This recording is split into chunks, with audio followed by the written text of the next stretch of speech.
Bonsoir à tous.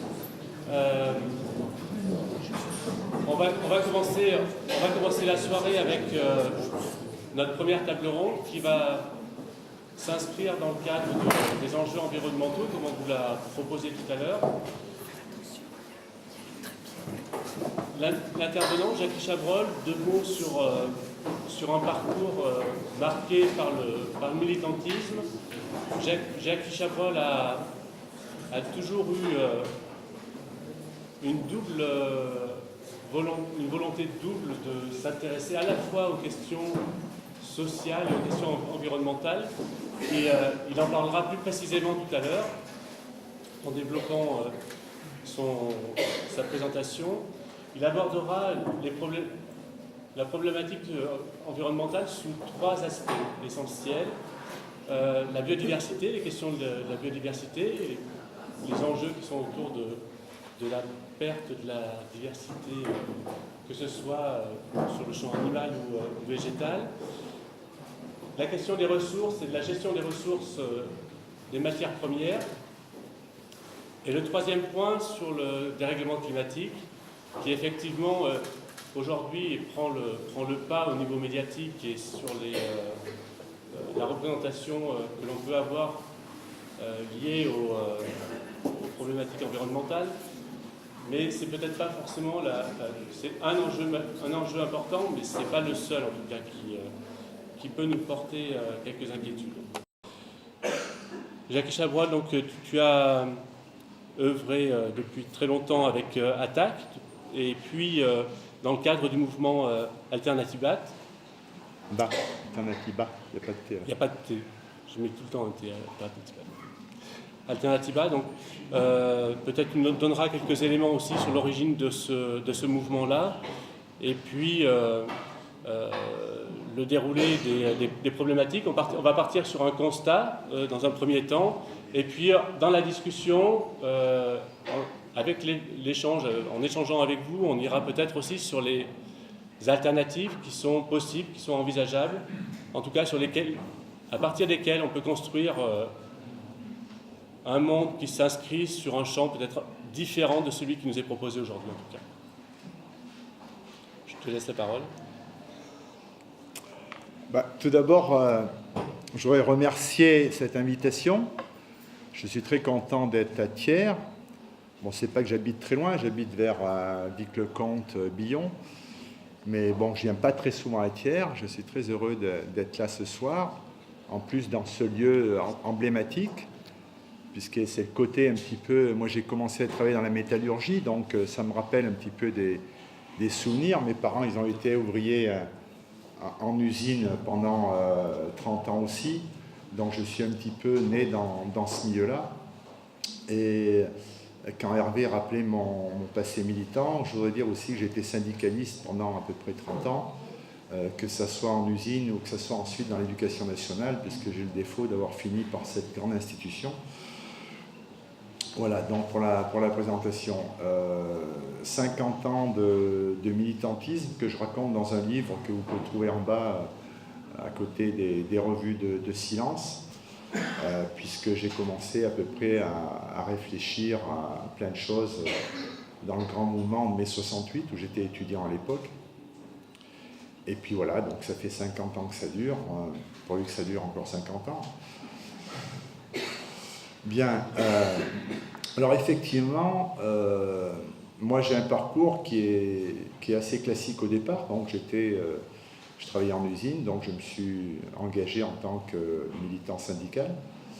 À l'époque, c'était un petit peu différent de ce qu'on voit aujourd'hui, mais enfin je ne vais pas trop rentrer dans les détails. Je suis passé par ATTAC. ATTAC est une association, on a fêté les 20 ans il y a l'année dernière. 20 ans au niveau national et 20 ans au niveau local aussi, puisqu'on avait créé ATTAC dans le Puy-de-Dôme il y a à peu près 20 ans. J'étais un de ceux qui étaient à l'initiative de cette création. J'ai été pas mal d'années porte-parole d'ATTAC 63, mais j'ai laissé un peu ma place parce qu'au bout de 20 ans, on fatigue. Et il faut passer un peu à autre chose. Et depuis quelques années, effectivement, je suis engagé dans le mouvement Alternatiba. Alors, c'est quoi le mouvement Alternatiba en deux mots? C'est un mouvement qui est né juste avant la COP 21, donc ça fait déjà 3 ans, Ça a démarré plutôt en 2013-2014 et c'est un mouvement qui a été monté pour, au départ, montrer les alternatives, toutes les alternatives qu'il y avait pour changer un petit peu de modèle, puisque le constat était qu'on allait dans une impasse écologique et sociale, et donc il fallait mettre en place des alternatives qui puissent amener des changements et de l'espoir. Ce mouvement est né à Bayonne et il s'est propagé très rapidement en France. Maintenant, c'est un mouvement européen. Il y a eu donc tout un tas d'actions qui ont été faites juste avant la COP21 et depuis la COP21, ça continue. L'an dernier, il y a eu notamment un Tour de France en vélo qui est passé dans un tas de villes, notamment à Clermont, au mois de juin, où il y a eu une grande manifestation au Jardin de Coq. C'est un mouvement qui est très très jeune, alors très jeune puisque bien sûr il a 3-4 ans d'âge, mais très jeune aussi au niveau de sa composition, parce qu'on pourrait dire que la moyenne d'âge dans ce mouvement c'est plutôt 25-30 ans. Donc c'est essentiellement des jeunes qui se baptisent eux-mêmes la génération climat, parce qu'ils disent que si ça ne change pas au cours de leur génération, c'est-à-dire des 20 ou 30 ans qui viennent, eh bien ça sera très difficile de trouver une autre voie ensuite, puisque dans la génération qui vient, donc c'est là un petit peu que tout va se jouer. C'est l'analyse qu'ils font, et je crois qu'ils n'ont pas du tout tort. Donc comme vous l'a dit Hervé, je vous propose de faire ça un petit peu en deux fois, c'est-à-dire qu'on va faire un petit constat, parce que si ça s'appelle cette soirée face au présent, il faut parler du présent bien sûr. Donc on va faire un petit constat de la situation dans laquelle on est. Et puis peut-être que dans la deuxième partie, ça sera plutôt un échange avec ce que vous pensez, vous, quelles sont éventuellement, à votre avis, les solutions, s'il y en a. Et puis je pourrais peut-être, si besoin, amener des éléments, notamment au niveau des alternatives, et puis de tous les combats écologiques qui ont lieu depuis des années et qui continuent. Donc faisons un constat, allons-y carrément. On peut dire qu'on est dans une impasse écologique au niveau de notre planète. On sait que si tous les humains vivaient comme les Américains du Nord, il faudrait 5 à 6 planètes pour subvenir à tous nos besoins. On n'a pas 5 ou 6 planètes, on en a une. Et pourtant, le modèle qui nous est présenté, c'est bien le modèle occidental, c'est-à-dire c'est comme vivent les Américains du Nord. Puisqu'en Europe, on n'en est pas tellement loin quand même. On estime que pour les Européens, il ne faudrait que 4 planètes. Enfin bon, on n'est pas une planète près, tant qu'on y est. L'an dernier, en 2018, donc le 5 août, on estimait qu'on avait consommé tout ce que la Terre peut produire en un an. Ça veut dire qu'à partir du 5 août, septembre, octobre, novembre, décembre, on a vécu à crédit sur les générations suivantes. C'est un calcul qui est fait chaque année, alors je n'expliquerai pas comment il est fait, il y a des gens qui sont mieux à même que moi de faire ce calcul.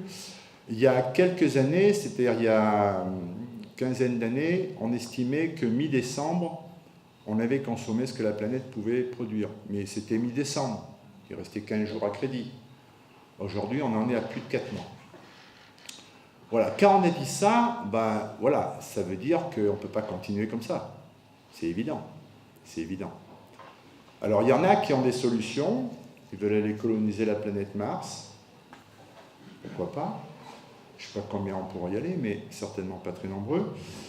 Et puis, il y en a d'autres, heureusement plus nombreux, qui pensent qu'il est temps de réagir et qu'on n'a qu'une planète et qu'il faudrait qu'on arrive à vivre à peu près potablement sur cette planète. Et c'est évident, par rapport à ce que je viens de dire, qu'on ne peut pas continuer dans le modèle actuel, puisque, comme je l'ai dit, on n'a qu'une planète, on n'en a pas 4, on n'en a pas 5, on n'en a pas 6. Alors, où c'est qu'on en est au niveau écologique? Donc, comme Hervé vous l'a dit tout à l'heure, on parle beaucoup du climat. Simplement rappeler que toutes les prévisions qui sont faites depuis maintenant des dizaines d'années se confirment toutes d'année en année, et on estime que dans le meilleur des cas, on serait à 3 ou 4 degrés de plus à la fin du siècle. Alors 3 ou 4 degrés de plus, comme ça a l'air de rien, mais ça déstabilise complètement tous les équilibres climatiques. Ça, c'est l'optique, on va dire, qui est faite actuellement. C'est-à-dire si on commence à mettre le pied sur le frein. Si on ne fait rien, on ne sait pas du tout à combien on sera. C'est-à-dire que c'est très difficile de faire des prévisions dans ce domaine, puisqu'il y a des effets qui s'additionnent, et même avec tous les ordinateurs possibles et imaginables, on ne peut pas prévoir ce qui se passera dans 30, 50 et 70 ans. On le voit déjà actuellement, c'est-à-dire que ce n'est pas quelque chose qu'on dit « Ah bah tiens, ça va arriver dans 10 ans, dans 15 ans ». Non, on le voit actuellement. Vous avez tous vu la multiplication des tempêtes tropicales, vous avez tous vu les inondations, vous avez tous vu les périodes de sécheresse, les agriculteurs du coin qui me disent « Moi, ben, je ne peux plus cultiver tel ou tel truc parce que ça ne pousse plus, parce qu'il n'y a pas suffisamment d'eau dans l'année, etc., etc. » Donc c'est quelque chose qui est déjà là, qui se mesure concrètement, et qui va avoir des répercussions extrêmement importantes. On commence à parler de réfugiés climatiques. On commence à en parler. Dans certains pays, c'est déjà le cas. On considère par exemple que le conflit syrien, au départ, a eu des raisons qui sont venues, pour l'essentiel, de problèmes agricoles. De problèmes donc de mauvaise gestion de l'agriculture, des terres agricoles, etc., qui ont déclenché des exodes, des déplacements de population, qui ont été à l'origine du conflit syrien. Alors souvent on vous parle du conflit syrien d'une façon ou d'une autre, mais il faut savoir qu'au départ, il y a des raisons climatiques qui ont été à l'origine. Les Nations Unies estiment que d'ici une trentaine d'années, ce sont des centaines de millions de réfugiés climatiques. Des centaines de millions. Actuellement, on en est à quelques centaines de milliers, qu'on voit certains essayer de traverser la Méditerranée. La plupart, en fait, ils sont plutôt réfugiés dans d'autres pays, puisque les pays qui accueillent le plus de réfugiés, ben, c'est des pays comme le Liban, les pays du Moyen-Orient, etc. Alors qu'il y en a finalement très peu qui arrivent chez nous, contrairement à ce qu'on... Bon, enfin, je ne vais pas déborder sur le sujet d'après. Bien. Alors ça, c'est le point climat. Le deuxième point, c'est ce qu'on appelle la 6e extinction d'espèces. Donc les scientifiques ont appelé ça comme ça parce qu'il y a déjà eu 5 extinctions d'espèces sur la Terre, et on serait à l'aube de la 6e. Ça veut dire en fait que actuellement, on estime à 200 espèces qui disparaissent chaque jour. Alors quand on dit espèces, ça comprend bien sûr tout. Hein. Ce n'est pas simplement les animaux qu'on a l'habitude de voir à la télé qui vont disparaître prochainement, comme l'ours blanc, le chimpanzé, le dauphin, etc. Non, ça concerne tout, c'est-à-dire aussi bien les micro-organismes que les insectes, les oiseaux, etc. Rien qu'en Europe, on estime que 40% des passereaux ont déjà disparu ou sont en voie de disparition. Bon, vous avez tous remarqué que des hirondelles, on en voit moins qu'il y a quelques années, enfin ça sûrement. Hein.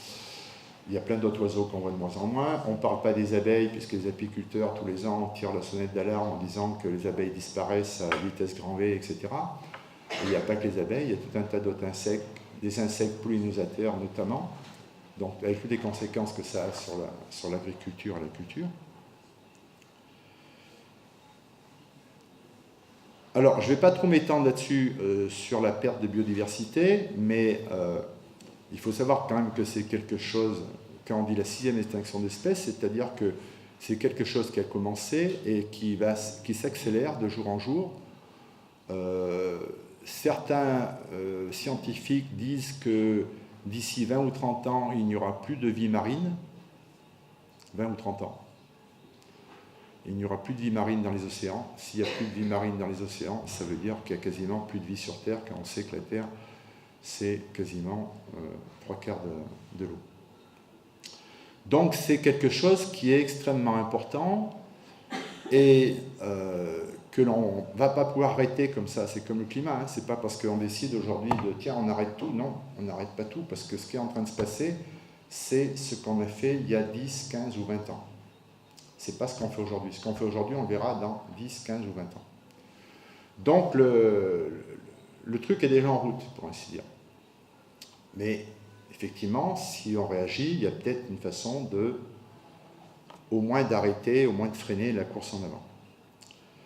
Le troisième volet, c'est la raréfaction des matières premières. Il faut savoir qu'à force de puiser dans nos ressources, que ce soit minières ou d'énergie, eh bien, au bout d'un moment, il y en a de moins en moins. Et puis un jour, il n'y en a plus. On estime que tous les métaux sont que ce soit le cuivre, le fer, l'aluminium, etc. On estime que le stock est en train de disparaître à vitesse grand V et que d'ici quelques décennies, si on continue à consommer comme on consomme aujourd'hui, il n'y en aura plus. Alors ça touche plein de choses.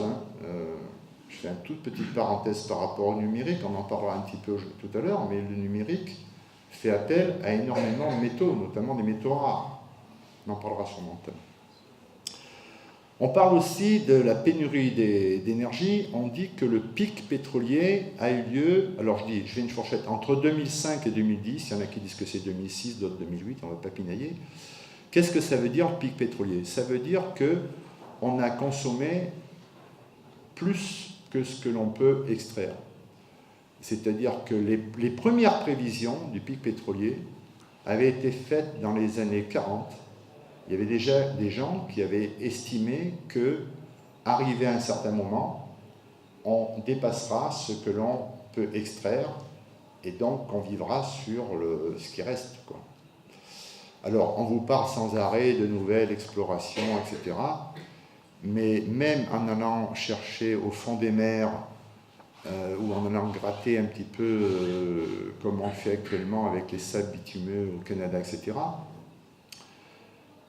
eh bien, de toute façon, à un moment donné, il ne va plus y avoir suffisamment d'énergie fossile.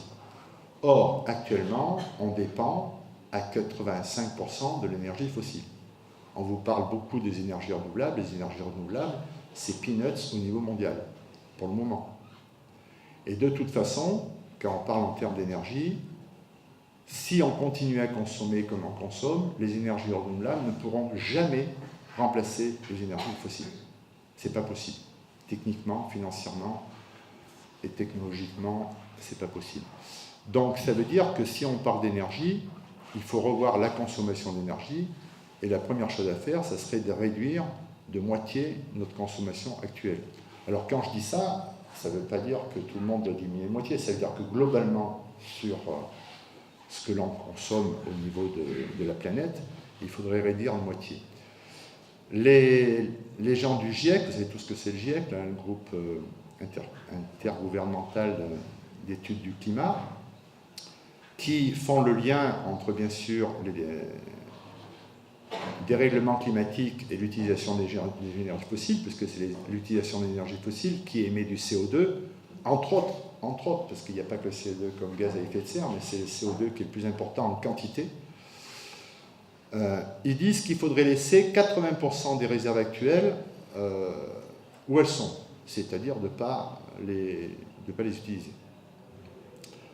Alors que la politique ou les politiques qui sont mises en avant actuellement sont plutôt d'aller continuer à chercher ce qu'il y a encore à chercher. On a assisté, alors je vais vous faire rire parce que j'ai été actionnaire Total et j'ai assisté à l'Assemblée Générale des Actionnaires Total à Paris. Donc on m'avait filé un pouvoir d'un actionnaire. Et c'était très intéressant. Il faut aller dans ce genre de réunion, on apprend plein de choses. Parce que c'est là qu'on voit qu'ils ont une façade en disant qu'ils sont en cours de conversion, qu'ils vont se tourner vers les énergies renouvelables, etc. En fait, 95% de leur activité sont encore sur les énergies fossiles. Et le baratin qu'ils tiennent à leurs actionnaires, c'est l'année prochaine, on va encore trouver d'autres gisements, etc., etc., etc. Et ils tiennent ce discours à leurs actionnaires, ils tiennent ce discours aussi à leurs banquiers, parce que si ils ne promettent pas à leurs banquiers que l'année prochaine, ils en auront plus que cette année, les banquiers vont dire, attendez, c'est qui, c'est rigolo, là, on ne met plus notre argent là-dedans. Donc ça veut dire que la politique actuelle, au niveau énergétique, que ce soit au niveau des grandes multinationales comme Total, EDF, etc., enfin EDF, c'est plutôt le nucléaire. Enfin, bon, on peut en parler aussi. Bref, au niveau des États, ça veut dire que derrière le discours qu'il faut faire quelque chose pour le climat, qu'il faut faire quelque chose pour remplacer l'énergie fossile, en fait, ce qui se passe, c'est le contraire. On continue. Le gouvernement français, vous le savez certainement, a autorisé Total à faire des prospections au large de la Guyane à 6000 mètres de profondeur. C'est-à-dire qu'on va à 3000 mètres dans l'eau et ensuite 3000 mètres en dessous pour aller extraire du pétrole dont on ne sait absolument pas comment on va faire, ni qu'est-ce que ça peut provoquer comme catastrophe, mais ça ne fait rien. Les autorisations, le gouvernement a signé l'autorisation, comme il a signé aussi l'autorisation d'exploiter ce qu'on appelle la mine d'or en Guyane, la montagne d'or, pardon, qui est effectivement une mine à ciel ouvert, et où ils vont massacrer une grande partie de la seule forêt primaire que l'on a en France, elle est en Guyane. Voilà. Le restant un petit bout de forêt primaire, puisqu'il y en a de moins en moins sur la Terre, eh bien, on va aller exploiter ça pour extraire de l'or. Alors que, bon là on parle sur les matières premières, hein, quand on parle des métaux, l'or est un métal, qu'est-ce qu'on fait avec l'or? On utilise de l'or dans l'industrie et on utilise de l'or en bijouterie, en joaillerie. Le stock d'or qu'on a pour l'industrie et pour la bijouterie peut couvrir nos besoins pour plus d'un siècle. Pourquoi on va extraire de l'or? On n'a absolument pas besoin. Tout simplement pour spéculer. Parce qu'il y a des gens qui sont prêts à stocker de l'or en prévision de la prochaine crise monétaire. En Guyane, le projet gouvernemental, qui n'est pas un projet gouvernemental parce que ce n'est pas eux qui vont piloter, eux ils ont simplement donné l'autorisation, c'est une société canadienne-russe, enfin moitié russe, moitié canadienne, qui va exploiter la colline d'or en Guyane, c'est-à-dire sur un département français. Voilà, on continue donc cette course en avant, que ce soit pour l'extraction des énergies fossiles, l'extraction des minerais, etc. Alors, quand on fait ce constat, puisque là on est bien aujourd'hui, on est bien face au présent, hein, quand on fait ce constat, on a l'impression de découvrir certaines choses. Par exemple, le climat, on en parle beaucoup depuis la COP21, depuis décembre 2015. Avant, on en parlait, mais bon, c'était pas quand même un sujet qu'on abordait tous les jours. Il faut savoir que le GIEC, c'est-à-dire le groupe intergouvernemental d'études du climat, a été créé en 1988, et le protocole de Kyoto, qui visait déjà à la réduction des gaz à effet de serre, date de 1995. Et nous sommes en 2019. Donc vous voyez, ça fait plus de 25-30 ans qu'on connaît le problème. Le problème, il est connu, il a été quantifié. L'avantage de la COP de Paris de 2015, c'est qu'il y a eu un accord international. Pour la première fois, tous les pays étaient à peu près d'accord pour reconnaître qu'il fallait faire quelque chose. Et ils ont reconnu qu'il fallait faire quelque chose. Mais ils ont simplement reconnu qu'il fallait faire quelque chose. C'est tout. C'est-à-dire que depuis 2015, il n'y a absolument rien. Enfin, absolument. Bon. Donc globalement, il n'y a pas grand-chose qui a été fait, puisque l'année dernière, on a encore constaté qu'on consomme encore plus d'énergie fossile, on émet encore plus de CO2, et le dérèglement climatique continue. Mais l'avantage de la COP de 2015, parce qu'il y a un avantage, c'est que ça a fait une prise de conscience dans les opinions publiques. Et quand je dis les opinions publiques, c'est toutes les opinions publiques à peu près de la planète, c'est-à-dire tous les pays, que ce soit des pays très développés comme l'Europe, l'Amérique du Nord ou même ailleurs. Il y a une prise de conscience qui est maintenant présente dans la population et on voit de plus en plus des initiatives citoyennes, mais ça fera partie de la deuxième partie, donc j'en dis pas plus. Quand on parle des atteintes à la biodiversité, les scientifiques ont commencé à tirer la sonnette d'alarme dans les années 60-70. Donc là aussi, ce n'est pas tellement nouveau. En 2005, un Anglais, un professeur anglais qui s'appelle Rob Hopkins, vous avez peut-être déjà entendu parler, lançait le mouvement Ville en transition. Alors c'est quoi ce mouvement Ville en transition? C'est tout simplement qu'ils étaient partis du fait qu'il y avait le pic pétrolier, c'est-à-dire qu'on arrivait à un point de basculement, où il y aurait de moins en moins de pétrole, Et avec ses étudiants, il avait comme thème en disant, bien finalement, le jour où il n'y a plus de pétrole, qu'est-ce qu'on fait? Et ils sont partis de là, et ils ont pensé à un tas de choses. Et d'où est parti le mouvement Ville en transition, c'est-à-dire, maintenant on pourrait dire Ville et territoire en transition, puisque c'est un mouvement qui a essaimé partout dans le monde. Il y a eu plusieurs films qui ont été faits là-dessus. Le principe, c'est de dire, eh bien, voilà, on repart des territoires, on repart de où on vit, où on travaille, où on habite, et nous, qu'est-ce qu'on peut faire pour enclencher une transition, c'est-à-dire que demain, on arrive à être à peu près autonome, que ce soit au niveau alimentaire, que ce soit au niveau énergétique, etc. etc. C'est ça le mouvement Ville en transition qui date de 2005. Donc, vous voyez, tout ça, c'est pas nouveau. Alors, une fois qu'on a fait ce constat, il faudrait quand même dire un petit mot, c'est pourquoi on en est là? Pourquoi on en est arrivé là, finalement? Parce que finalement, tout ça, c'est des décisions humaines. Hein. Toutes les orientations politiques, économiques, sociales, etc., ce sont que des décisions humaines. Donc, ce que les hommes décident, on peut aussi décider autre chose. Eh bien, en fait, moi, le constat que je fais, bon, peut-être que c'est moi qui le fais, hein, tout le monde n'est pas obligé d'être d'accord avec moi. Le constat que je fais, c'est qu'on est dans un système politique et économique. Tu regardes un petit peu le temps? On y arrive. On y arrive. Eh bien, j'ai presque fini, c'est bien. On est dans un système économique et politique qui ne peut pas se réformer de lui-même. C'est-à-dire qu'en fait, cette course en avant, elle est due au système politique et économique dans lequel on est. Ce que je disais, par exemple, quand je parlais de Total et des actionnaires, c'est exactement ça. Il y a le directeur, le président d'EDF, qui, en parlant du nucléaire, il a eu cette image qui est très forte. Il a dit, le nucléaire, c'est comme quand on pédale en vélo, si on s'arrête, on se casse la gueule. C'est génial comme comparaison, ça. Moi, on m'a appris que sur un vélo, il y avait des freins et qu'on pouvait poser le pied par terre pour s'arrêter. Ben non, quand on est sur un vélo, on ne peut pas s'arrêter, on est obligé de pédaler. Et donc, quand on est engagé dans le nucléaire, on ne peut pas s'arrêter, on est obligé de continuer. Voilà ce qu'il voulait dire par rapport à ça. Donc ça, c'est une image qui parle d'elle-même, c'est-à-dire que le système est tellement dans un renouvellement de toujours plus de production, de consommation, d'investissement pour reproduire, etc., qu'il ne peut pas s'arrêter de lui-même. Donc, quand on est dans ce constat politique, on va dire, globalement, on peut se dire, bah, s'il ne peut pas s'arrêter, on va dans le mur, quoi. Et en fait, effectivement, comme je disais tout à l'heure, c'est un système qui a été basé par des hommes et des femmes, bien sûr, et donc c'est à ces hommes et ces femmes à faire en sorte que ce soit nous qui appuyons sur le frein, puisque manifestement, ce n'est pas nos dirigeants qui le font. Voilà, ben, je vais peut-être arrêter là ce constat qui est très noir. Alors, moi, je suis un optimiste, je suis un optimiste, je crois que je le serai toujours, enfin j'espère. Et donc, je me dis, mais finalement, on pourrait faire un bilan en disant, bah, il n'y a rien à faire, c'est foutu.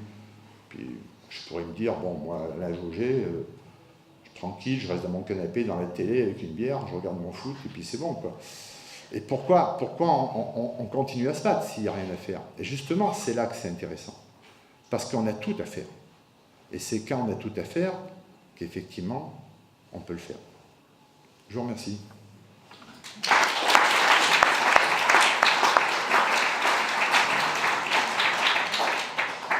Je vous propose de réagir peut-être de toute façon, ou en tout cas poser des questions, ou faire des propositions si tel est le cas.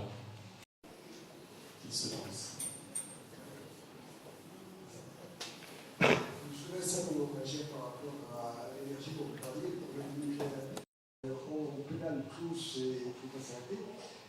L'Allemagne a décidé de s'arrêter, essentiellement sur la pression des écologistes, mais résultat des courses, on recourt au charbon et s'il y a une solution pays par pays, par le minimum de l'Europe, ça veut dire qu'on arrive à rien, il y en a qui avancent, il y en a qui veulent arrêter de pédaler, mais de toute façon, les vapeurs de carbone, enfin les fumées du charbon ne s'arrêtent pas à la frontière, comme le charbon ne s'arrête pas à la frontière.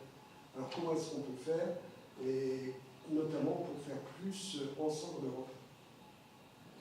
On prend plusieurs propositions. Alors, nucléaire ou charbon?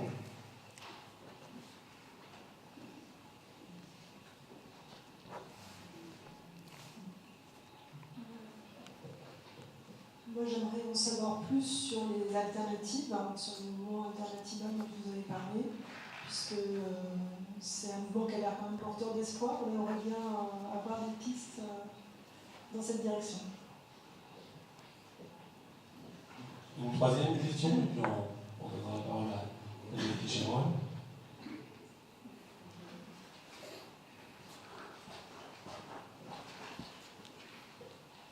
Moi, je pense au commerce international, à tous les banquiers qui passent, tous les porte-containers qui traversent.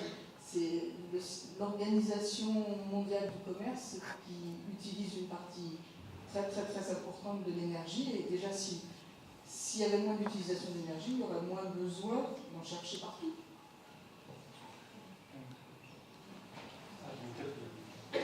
Oui, je voudrais aussi qu'on puisse signaler les expériences locales qui sont développées. Bon, je pense sur Lyon avec la centrale photovoltaïque sur l'ancien CET du Chat. Et puis, bon, toutes les expériences en termes d'éoliennes sur le parc, notamment. Voilà, pour commencer cette question, j'ai toujours une interrogation sur les panneaux photovoltaïques et leur conception, en fait. Bien, il y a de la matière. Bon, alors on va peut-être faire un petit mot sur l'énergie, puisqu'il y a on parle du charbon, du nucléaire, et puis on parle du photovoltaïque, des éoliennes, etc. Alors un petit mot sur l'Allemagne, parce que l'exemple de l'Allemagne est effectivement parlant et intéressant. L'Allemagne a effectivement fait le choix de sortir rapidement du nucléaire. Enfin, quand on dit sortir rapidement, il y a encore des centrales nucléaires qui fonctionnent en Allemagne, mais ils ont programmé un arrêt progressif du nucléaire. Et dans le plan de sortie du nucléaire, il fallait donc prévoir effectivement la gestion de l'énergie, c'est-à-dire qu'est-ce qu'on fait en attendant. Donc ils ont développé énormément les énergies renouvelables, notamment éolien, mais ils ont fait le choix, parce qu'il n'y en avait pas tellement d'autres, que pendant cette transition, ils allaient continuer à utiliser le charbon. Il y a des mines à ciel ouvert en Allemagne qui sont immenses, et tous les ans d'ailleurs, il y a des mouvements écolos qui vont occuper ces mines pour dire ça suffit, il faut arrêter les mines. Très récemment, je crois que c'est ces jours derniers, dans les semaines dernières, le Parlement allemand vient de programmer la sortie du charbon. C'est-à-dire que ce qu'on oublie d'expliquer, c'est que quand ils ont décidé de sortir du nucléaire, ils ont dit qu'obligatoirement, il fallait que pendant quelques années, ils s'appuient sur le charbon. C'est-à-dire qu'il fallait que pendant quelques années, ils polluent un peu plus pour polluer beaucoup moins après. Et ils suivent le plan qu'ils avaient prévu. C'est-à-dire qu'ils vont arriver d'ici 15 ans, 20 ans maximum, à ne plus avoir de nucléaire, à ne plus avoir de charbon. Mais c'est pas simple, ce problème de sortie d'énergie, parce que effectivement, c'est pas parce qu'on fait ça, comme ça, du jour au lendemain, on va arrêter les centrales à charbon, on va arrêter les centrales nucléaires, et puis on va faire tourner les éoliennes. Non, c'est beaucoup plus compliqué que ça. Un programme de transition énergétique, ça se fait sur 10 ans, 15 ans. En France, pour le moment, bah oui, en France, moi, j'ai pas vu l'embryon d'un plan sur 10 ou 15 ou 20 ans. Les Allemands, ils ont eu le courage de le faire en disant, bah oui, on va polluer un peu plus pendant quelques années, parce qu'on est obligé de passer par le charbon pour sortir du nucléaire, avant que les renouvelables prennent complètement la place. Et ce que je disais tout à l'heure, c'est que de toute façon, le problème qu'ont les Allemands, ou le problème qu'on a en France, ou le problème qu'on a partout, c'est qu'on ne pourra jamais remplacer les énergies fossiles. Le nucléaire est une énergie fossile aussi, hein, puisqu'on utilise un minerai. Les énergies fossiles, on ne pourra jamais les remplacer complètement par un renouvelable. Donc il faut qu'on voie complètement la façon dont on consomme cette énergie. Et pour reprendre votre question sur le commerce international, voilà, c'est ça. C'est que si on continue à utiliser l'énergie pour faire rouler des porte-conteneurs à tire-larigot, pour faire des vols charters à n'en plus finir, pour mettre encore des voitures encore plus sur la route, y compris les voitures électriques. Les voitures électriques, il ne faut pas rêver, hein. Les voitures électriques, ça utilise l'énergie. Si on continue, de toute façon, on n'arrivera pas à régler ce problème énergétique. Donc il faut penser une transition énergétique, il faut la penser en premier lieu en sachant comment on va pouvoir vivre bien, mais en consommant moins d'énergie. Ça, c'est la question de fond. Alors, on parle beaucoup de renouvelables, on parle beaucoup de l'éolien, on parle beaucoup du solaire. Comme je le disais vaguement tout à l'heure, c'est que ces énergies renouvelables font aussi appel à des matériaux de base. Puisque il faut de l'acier, il faut de l'aluminium, il faut du cuivre, etc. etc. On ne fabrique pas les panneaux photovoltaïques font appel à des terres rares, à des minerais extrêmement rares, etc. dont on sait très bien qu'ils sont en quantité aussi limitée sur la planète. Donc il n'y a pas de solution miracle. S'il y avait une solution miracle, je pense qu'il y a longtemps, les gens auraient dit « Ah bah tiens, il n'y a qu'à faire ça ». Ben non, il n'y a pas de solution miracle. On est obligé d'abandonner les énergies fossiles parce que bientôt il n'y en aura plus. On est obligé de trouver d'autres formes d'énergie et les renouvelables en sont une. Et quand on parle du renouvelable, il y a aussi la biomasse, il y a d'autres, il n'y a pas que l'éolien et pas que le photovoltaïque. Et par rapport à ça, il faut dire qu'il y a une gestion qui est catastrophique en France. On a confié l'éolien à des grandes sociétés qui sont que là que pour faire du fric. Mais il faut le dire, les programmes éoliens sont une vraie catastrophe la plupart du temps, puisqu'ils sont mis en place par des grandes sociétés qui profitent des subventions, qui profitent des facilités qu'on leur accorde pour faire des investissements, sachant très bien que dans 10 ou 15 ans, ils auront récupéré leur pognon, ils n'en auront rien à foutre de ce qui restera en plan, s'il faut le maintenir, le réparer, etc. C'est une catastrophe. Sur le solaire, il y a des exemples intéressants dans la région, puisqu'il y a une coopérative qui s'appelle Cambrai Durable, qui équipe des bâtiments municipaux, ou des collèges, des trucs comme ça, pour installer des toits solaires.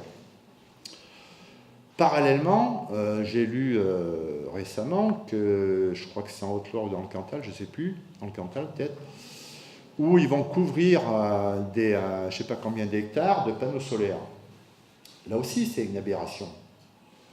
La terre, elle sert à nourrir les hommes. La terre, elle doit être à ceux qui la travaillent, à ceux qui en produisent, à ceux qui en font quelque chose. Couvrir des hectares et puis on va faire ça sur des terrains bien plats, bien sûr, c'est beaucoup plus facile. Hein.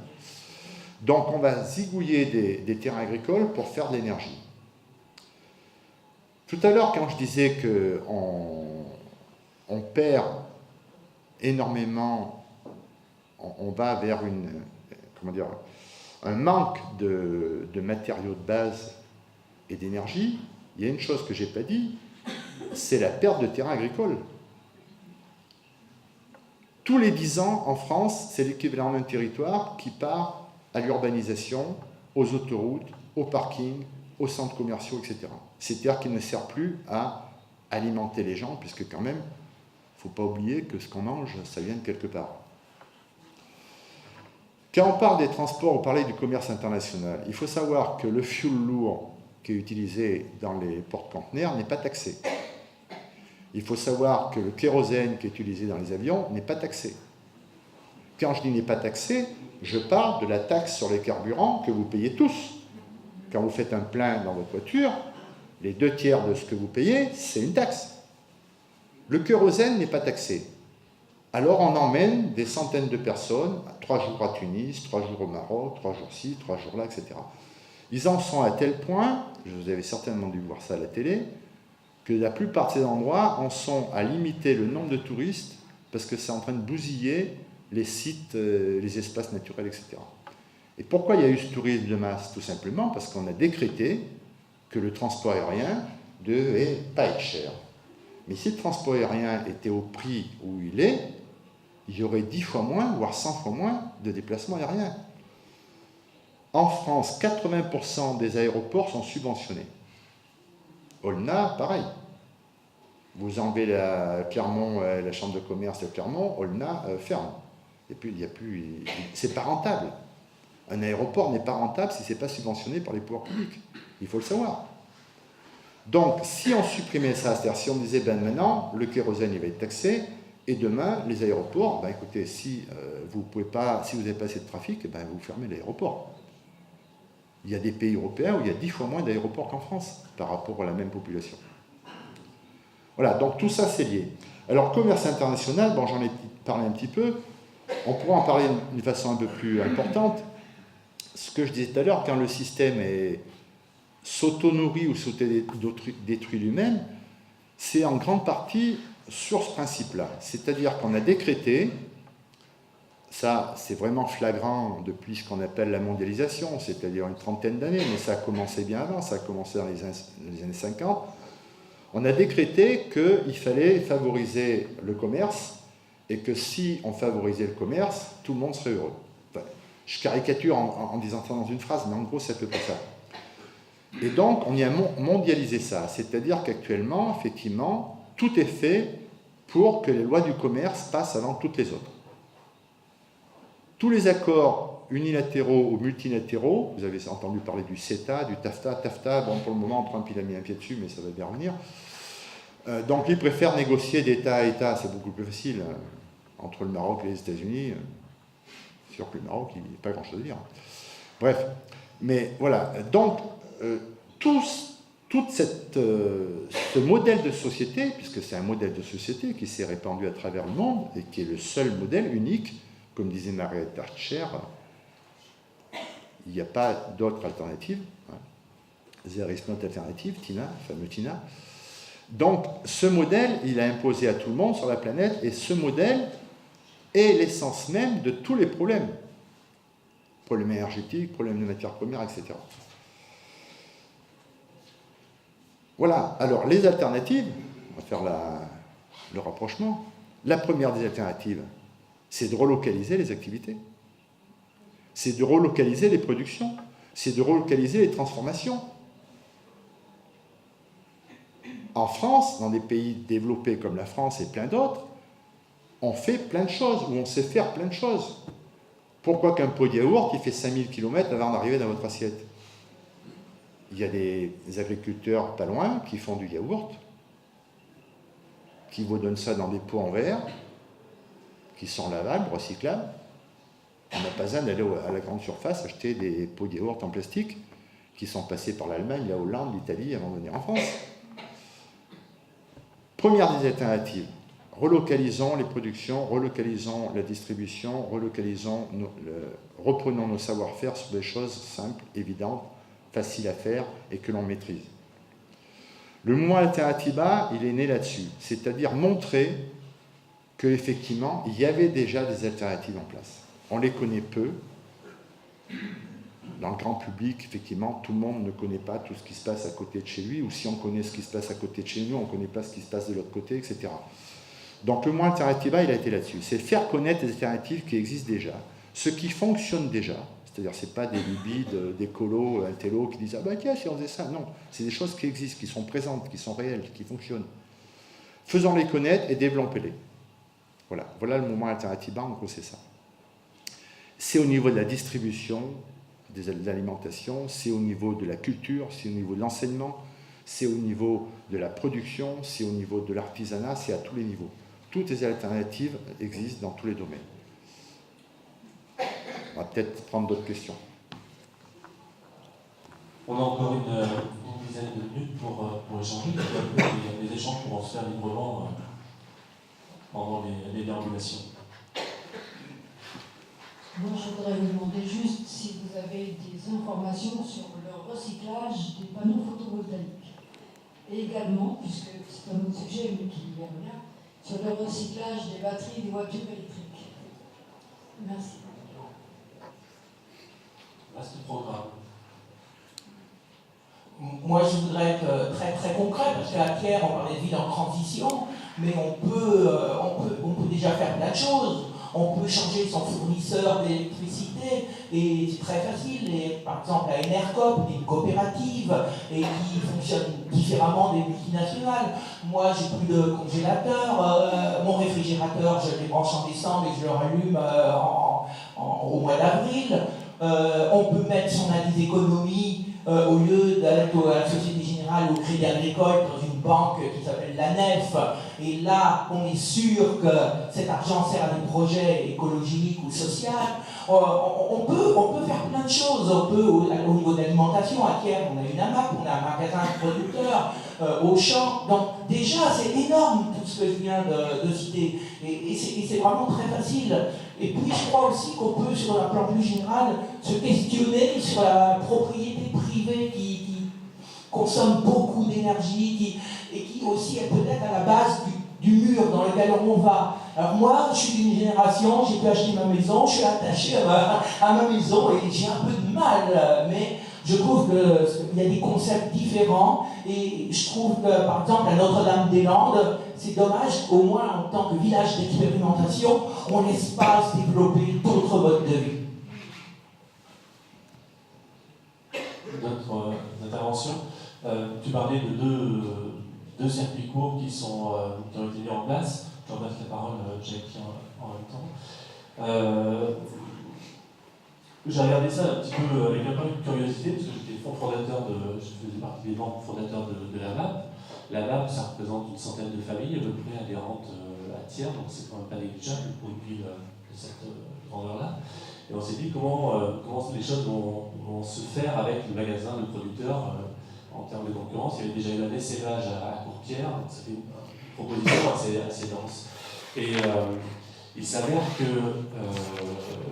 le nombre d'adhérents a légèrement fléchi, et les choses se sont rééquilibrées, et on est revenu à un même niveau d'adhérents, avec un fonctionnement du magasin de producteurs qui est au-delà de ce qu'on pourrait espérer, de ce qu'on pourrait imaginer, puisqu'ils ont du mal, en fait, à alimenter. Donc ça veut dire que le consommateur a quand même de plus en plus conscience de ces problématiques-là, joue le jeu, et ce qu'il faudrait, c'est vraiment des plans en fait, de mise en place de la production pour que la production réponde en fait, aux attentes des consommateurs. Oui. Alors moi, j'ai pas de solution pour recycler les panneaux solaires et les batteries. Il y a quand même du recyclage qui se fait. Le recyclage, d'une façon générale, est en train de se développer. Et c'est très intéressant parce que ça veut dire que ça crée aussi des emplois locaux. Et quand on dit recyclage, on pourrait dire aussi réparation. C'est-à-dire que, je ne sais pas, moi j'avais une machine à laver, elle m'a fait 30 ans parce que je l'ai réparée 2 fois. Vous achetez une machine à laver aujourd'hui, elle n'est pas réparable. C'est l'obsolescence programmée. Voilà, donc ça aussi, c'est quelque chose, c'est quelque chose contre lequel il faut lutter. Quand on est tous consommateurs, on achète tous des choses, eh bien il faut exiger, quand on achète quelque chose, de savoir si c'est réparable, si c'est recyclable, etc. etc. Et ainsi, on limitera. Il n'y a pas de solution de recyclage. La solution, c'est de limiter au maximum, d'utiliser des choses dont on n'a pas besoin, de gaspiller, de jeter. Parce que si on jette, après on dira, bah tiens, il n'y a qu'à le recycler. Non, une fois que c'est jeté, ce qu'on va pouvoir recycler, c'est 10%, 20%, 30%. Donc il n'y a pas de solution globale. Alors que le recyclage, il se développe, c'est très bien. Que les réparations, le maintien en état de ce que l'on utilise comme outil, c'est très bien. Mais il n'y a pas de solution miracle. Et les batteries, effectivement, depuis que les batteries existent, on sait très bien qu'au bout du compte, il y a même si on arrive à récupérer certains produits, il y a des choses qu'on ne récupérera pas. Dans les panneaux solaires, c'est pareil. Dans tout ce que l'on fabrique, de toute façon, ce n'est pas recyclable à 100%, on le sait. Donc il faut aller vers quelque chose qui soit le plus recyclable possible, c'est-à-dire que c'est au moment où on conçoit les appareils, de les concevoir de façon à ce que ça soit fait, qu'on puisse les démonter facilement, les réutiliser, réutiliser les métaux, etc., notamment parce que les métaux deviennent rares. Mais je vais faire un parallèle avec ce que disait Jean-Marc tout à l'heure sur la propriété privée, c'est qu'en fait, il faudrait peut-être qu'on voie les choses autrement. Est-ce qu'on a besoin d'avoir... Moi, j'ai compté chez moi, je vais vous faire bondir, j'ai 5 ordinateurs. Ouais, l'exemple, le mec, il peut parler à la tribune, il a 5 ordinateurs chez lui. D'accord ? Bon, j'en ai 2 vieux qui sont là, qui sont obsolètes, mais qui continuent à fonctionner. J'en ai même filé un à une association il n'y a pas longtemps, etc. Voilà. Non, mais je pose la question parce qu'effectivement, est-ce qu'on a besoin d'avoir éventuellement 2 voitures dans la maison? Est-ce qu'on a besoin d'avoir une tondeuse, une débroussailleuse, etc., etc., etc., etc. C'est-à-dire que finalement, si on était un peu plus intelligent, on essaierait de faire en sorte que, moi j'habite à un hameau où on est 20 ou 25 habitants, on pourrait très bien avoir qu'une seule tondeuse pour 3 ou 4, on pourrait très bien avoir qu'une tronçonneuse pour 3 ou 4, etc., etc. Et c'est ce qui se passe, c'est ce qui commence à se passer justement, notamment dans les campagnes, où les gens ils commencent à réfléchir, à s'organiser autrement. Nous, on vient d'ouvrir, enfin ça fait 1 an, maintenant un peu plus d'1 an, on a ouvert un magasin citoyen à Sauxilange, puisque le magasin local, 8 à 8, a fermé, et puis les gens du bourg, ils se sont dit, ben zut, alors comment on va faire? Alors il y a un carrefour qui s'est installé à la sortie, 1,5 km plus loin. On ne peut pas y aller à pied parce qu'il n'y a pas de trottoir, il faut y aller en voiture, enfin bon, c'est vachement bien. Et donc les gens du village, ils se sont dit, une petite poignée, 4 ou 5 personnes, se sont dit, ben, on va aller voir la mairie, on va se remuer, etc., etc. On va faire en sorte que le truc il rouvre. Ben, le truc il n'a pas rouvert parce que Carrefour avait mis une espèce de veto sur le local pour pas qu'il resserre. Enfin, bref, je passe les détails. Et ben depuis 1 an, et ça fait 15 mois maintenant, on a ouvert un magasin citoyen qui est tenu par des bénévoles qui vendent du local, qui vendent des produits de qualité, bio, pas toujours, parce qu'on ne peut pas toujours tout trouver en bio. C'est Et le puis le modèle de bio. Foodcoop. Comment? C'est le modèle de Foodcoop. Non, pas du tout. C'est pas une coop, c'est une association. Foodcoop. Non, pas sur le modèle de Foodcoop, ni à Clermont vient de s'ouvrir la coop des Dômes, qui était aussi une coopérative de distribution alimentaire, etc. Donc il y a les gens qui se prennent en charge, qui s'organisent. Moi j'ai des copains qui ont monté une ressourcerie il y a déjà quelques années dans les Ancises, ils en sont à 5 emplois à temps plein, ils sont partis de rien, etc. Donc il y a tout un tas de solutions qui se mettent en place. Mais pour faire le parallèle avec la propriété privée, moi je voudrais dire 2 mots aussi. C'est l'usage, c'est-à-dire que est-ce qu'on ne pourrait pas réfléchir, là déjà on est dans la société de demain, hein. Je ne sais pas si vous m'avez suivi, j'ai déjà fait un bond en avant. Est-ce qu'on ne pourrait pas remplacer la société, la privatisation par l'usage? C'est-à-dire le droit d'usage. Est-ce qu'on ne pourrait pas reconnaître le droit d'usage? C'est-à-dire, on a besoin de logement pour se loger, on a besoin d'une voiture ou d'un véhicule au moins pour se déplacer, on a besoin, ce que j'ai dit tout à l'heure, de tel et tel outillage, etc. Est-ce que finalement, cette sacrée-sainte propriété privée, est-ce qu'on ne pourrait pas réfléchir pour faire finalement un droit supplémentaire à l'usage qu'à la propriété privée? Et là, je fais le parallèle, je crois que je vais terminer là-dessus, c'est ce qu'on appelle les biens communs. Ça, vous avez tous entendu parler des biens communs. Hein, c'est-à-dire qu'il faudrait déjà, puisqu'on est dans une société marchande qui marchandise tout, il faudrait d'abord sortir de la société marchande ce qu'est des biens communs. Alors qu'est-ce que c'est que les biens communs? Eh bien, c'est tout dont on ne peut pas se passer. C'est l'air qu'on respire, c'est l'eau qu'on boit, c'est la terre dont on a besoin pour se nourrir, c'est l'énergie éventuellement même qui devrait être un bien commun, etc. etc. Et on s'aperçoit que la plupart de ces biens, ils sont privatisés.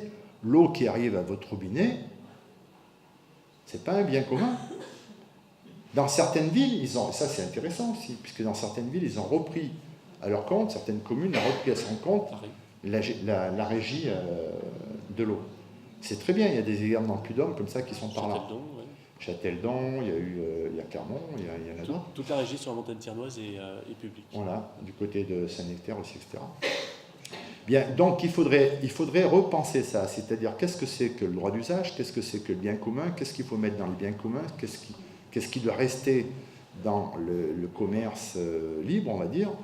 Et si on commence à réfléchir à tout ça, eh bien, on en vient à faire des économies, on en vient à moins fabriquer des choses qui ne servent à rien, on en vient à fabriquer des choses qui durent plus longtemps, etc. etc. Donc c'est un cercle vertueux qui se met en route. Mais pour qu'il se mette en route, eh bien, ça demande effectivement de l'énergie et ça demande à ce que nous tous on s'y mette. Parce qu'on l'a vu depuis la COP21, les dirigeants, ils dirigent. Voilà, mais bon, c'est pas d'eux que viennent les changements.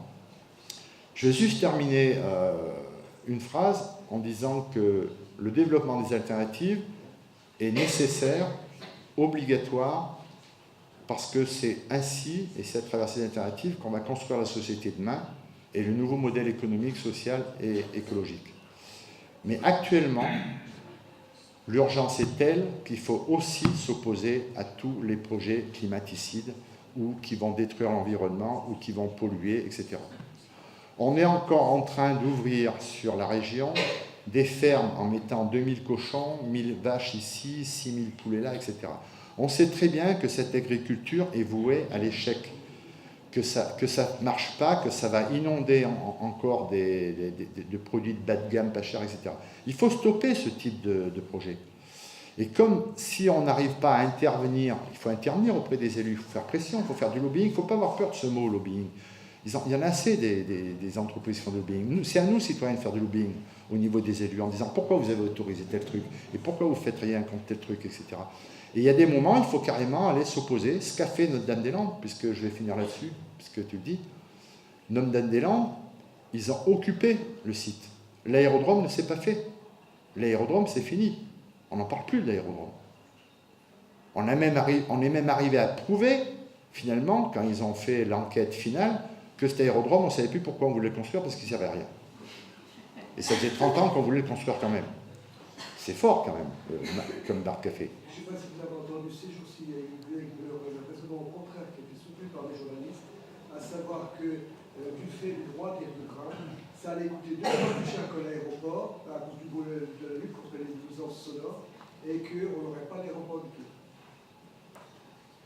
Il y a eu ce raisonnement-là, vous pouvez le retrouver à Tours. Oui, mais bien sûr, il y a tout un tas de...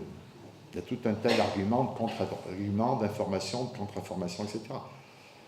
Bon, on ne va pas rentrer dans cette discussion parce que là, je peux vous en parler pendant une demi-heure, Madame Deslandes. Mais voilà, on va finir là-dessus. C'est-à-dire, tout simplement, je voulais dire quand même que si on n'arrive pas à stopper certains projets dont on sait qu'ils sont néfastes, dont on sait qu'ils vont accentuer encore les problèmes, etc., eh bien, on va encore attendre des années et des années. Et ça sera de plus en plus difficile. Donc, développons les alternatives, opposons-nous aux projets néfastes, climaticides, polluants. Et on arrivera peut-être à avancer. Merci beaucoup.